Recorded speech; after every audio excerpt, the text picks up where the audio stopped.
Finito. Habrá que ver si remata. ¡Una más! Y ha besado el cuadrilátero. En este momento se tiene que ir un rincón neutral el Finito. Le aplican la cuenta de protección. Tiene inflamados los labios. La nariz. Se acaba por nocaut técnico esta pelea. El Finito López en tierra ajena alcanza a levantar la bandera mexicana. Un peleador con apenas 4 peleas profesionales sube al ring para enfrentar al campeón invicto más dominante del momento. 34 victorias sin una sola derrota, 25 knockouts devastadores. Un mexicano que nunca había sido derribado contra un tailandés que apenas conocía las reglas del boxeo profesional. ¿Cómo diablos permitió el Consejo Mundial de Boxeo semejante disparate? Quédate hasta el final porque lo que sucedió esa noche en Bangkok fue tan polémico, tan controvertido y tan inesperado que cambió para siempre la forma en que vemos las peleas arregladas del boxeo. Lo que descubrirás te dejará con la boca abierta, porque esta no fue una pelea cualquiera. Fue el encuentro donde el negocio del boxeo mostró su cara más cruda y donde un guerrero pagó el precio de la ambición ajena. Septiembre de 1993, Bangkok, Tailandia. El aire húmedo de la capital tailandesa se mezclaba con el humo de los cigarrillos y el olor a aceite de las fritangas callejeras. A pocas cuadras del río Chao Phraya, el Capitol City Discoteque se preparaba para recibir a 8,000 almas que habían pagado su entrada con la esperanza de presenciar un milagro.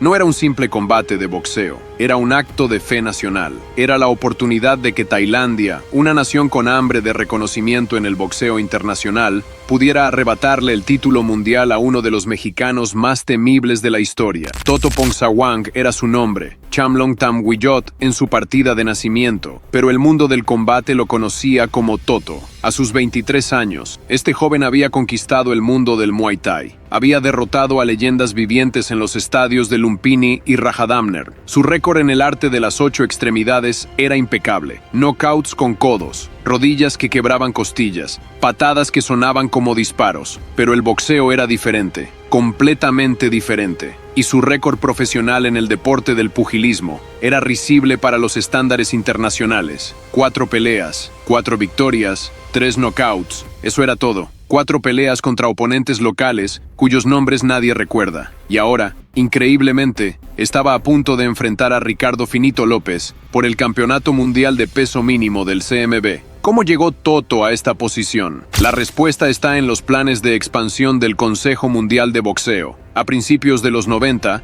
Asia era el mercado emergente que todos querían conquistar. Japón ya tenía su tradición boxística, pero el sudeste asiático era territorio virgen lleno de millones de fanáticos potenciales y patrocinadores con dinero fresco. El CMB necesitaba héroes locales, necesitaba peleas en Bangkok, en Manila, en Seúl. Y para crear héroes necesitabas darles oportunidades, aunque esas oportunidades fueran cuestionables, aunque los números no tuvieran sentido, aunque la ética deportiva se tambaleara. Del otro lado del mundo, en Calexico, California, Ricardo López se enteró de su siguiente defensa con una mezcla de resignación y profesionalismo. 34 peleas, 34 victorias, 8 defensas exitosas de su título mundial. A sus 25 años, el Finito López era considerado por muchos expertos como el mejor boxeador libra por libra del planeta. Su técnica era tan refinada que parecía un reloj suizo con guantes. Su defensa era tan sólida que en toda su carrera jamás había sangrado de la nariz, jamás había sido derribado, jamás había mostrado una sola grieta en su armadura. López no eligió esta pelea. Fue una defensa obligatoria impuesta por el CMB. Viajaría a la otra punta del mundo,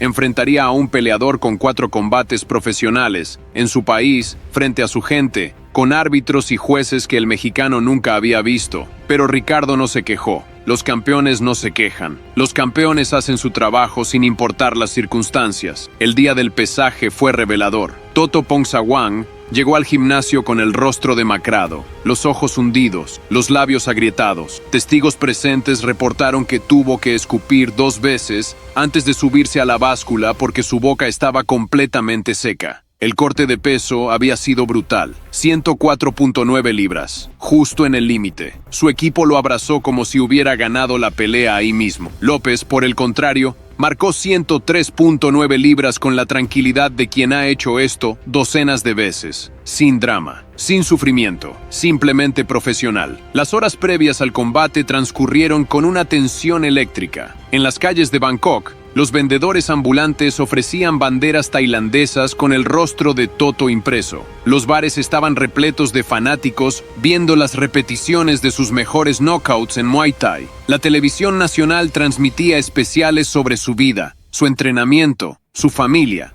Lo pintaban como el David que enfrentaría al Goliat mexicano. Lo que no mencionaban era que David tenía 5 años de experiencia con la onda antes de enfrentar al gigante. Toto apenas tenía 4 peleas con los guantes de boxeo. Mientras tanto, Ricardo López caminaba solo por el malecón cercano a su hotel. En su mano llevaba una carta de su madre que había leído al menos 10 veces. Las palabras eran simples pero poderosas. Los golpes duelen igual en cualquier idioma, pero el miedo solo habla dentro de uno mismo. Era un recordatorio de que la batalla más importante siempre se libra en la mente. Llegó la noche del 19 de septiembre. El Capitol City Discoteque era un hervidero humano. 8,000 gargantas gritando al unísono. Banderas tailandesas ondeando como olas rojas, blancas y azules. El ring estaba montado en el centro, iluminado por reflectores que convertían el cuadrilátero en un escenario casi sagrado. El aire acondicionado luchaba inútilmente contra el calor de la multitud. Toto Pongsaguang hizo su entrada primero. La ovación fue ensordecedora. Caminó hacia el ring con la túnica tradicional tailandesa. Realizó el Wai Kru, la danza ceremonial de respeto a sus maestros, y la multitud enloqueció. Cada movimiento suyo era celebrado como si ya hubiera ganado. Su equipo lo abrazaba, lo golpeaba en los hombros, le gritaba palabras de aliento. La energía era palpable. Cuando Ricardo López entró al recinto, el contraste fue brutal. Algunos abucheos dispersos, pero sobre todo un silencio tenso. El mexicano caminó con su bata azul, sin mirar a los lados, sin hacer gestos grandilocuentes. Subió al ring, se santiguó brevemente y esperó en su esquina con la paciencia de un monje guerrero. Su entrenador, un hombre de pocas palabras, le dio instrucciones simples. Trabaja el cuerpo, abre la guardia, termínalo cuando esté listo. El árbitro llamó a ambos peleadores al centro. Las instrucciones fueron en inglés. Toto asentía aunque su comprensión del idioma era limitada. López escuchaba con atención absoluta. El choque de guantes fue breve, casi mecánico. Y entonces, finalmente, sonó la campana del primer asalto. López salió de su esquina con la guardia alta, movimiento lateral, calculando distancias. Toto avanzó con la postura erguida típica del Muay Thai, las manos un poco más bajas de lo que debería en el boxeo. Los primeros 30 segundos fueron de estudio. López lanzó un jab de sondeo que encontró el guante de Toto. Otro jab,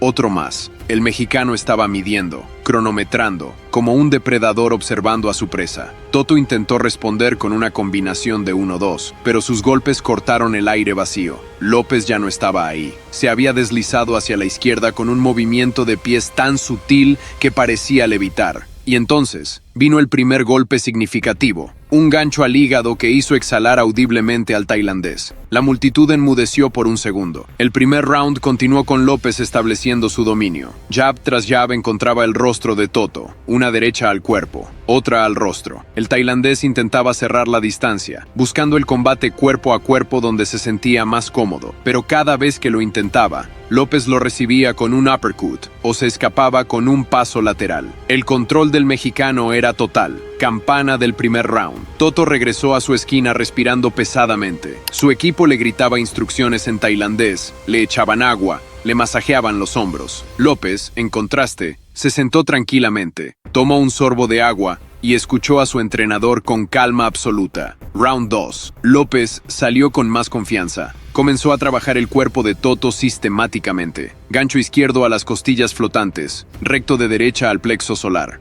Uppercut corto al hígado. Cada golpe tenía intención, cada golpe tenía propósito. Toto intentó responder con un gancho ancho que López vio venir desde otro código postal. El mexicano se agachó, dejó pasar el golpe y respondió con una combinación de 4 golpes que impactaron limpiamente en el rostro del tailandés. Fue en el tercer asalto cuando apareció la primera sangre. López lanzó un recto de derecha que encontró la frente de Toto con una precisión quirúrgica. El sonido del impacto resonó incluso sobre el rugido de la multitud. Cuando se separaron, un hilo de sangre comenzaba a descender por el rostro del peleador local. La herida era vertical, profunda, justo encima de la ceja derecha. La esquina tailandesa entró en pánico. Durante el descanso, el Catman trabajó frenéticamente con sus sustancias, presionando, limpiando, tratando de detener el flujo. pero la herida era seria. Toto miraba al frente con determinación, pero sus ojos mostraban la realidad. Esto se estaba poniendo difícil muy rápido.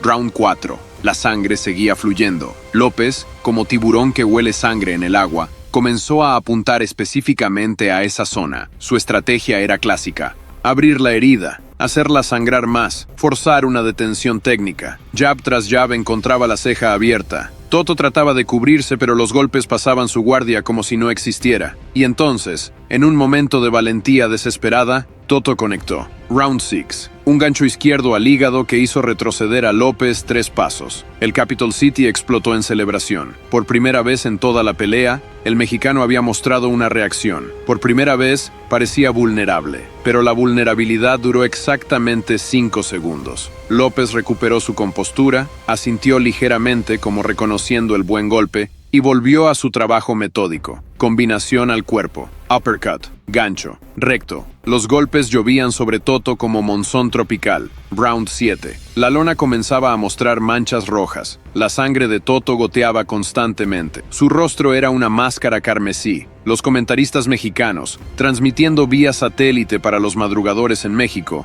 describían la escena con una mezcla de admiración y preocupación. «Es una cortina roja», dijo uno de ellos. «López está siendo implacable». Round 8. Toto salió con la valentía del condenado. Sabía que su única oportunidad era un golpe de suerte, un knockout milagroso. Lanzó combinaciones salvajes, abanicando golpes desde ángulos imposibles. López los esquivaba con economía de movimiento, respondiendo con contragolpes precisos. Uno al mentón, otro al cuerpo, otro más a la herida abierta. El árbitro, un estadounidense de apellido Hassett, observaba la situación con creciente preocupación. Entre rounds, revisó la herida de Toto. El médico del ring fue llamado. Examinó al peleador, preguntó si podía continuar. Toto, con la voz entrecortada pero firme, respondió que sí. El médico miró al árbitro. El árbitro miró al equipo de Toto y finalmente permitió que la pelea continuara. La multitud estalló en aplausos. Round 9. Cada vez que López conectaba sobre la herida, la sangre salpicaba. Las primeras filas podían sentir las gotas. Los fotógrafos tenían que limpiar sus lentes constantemente. Era una escena brutal, hermosa en su ferocidad,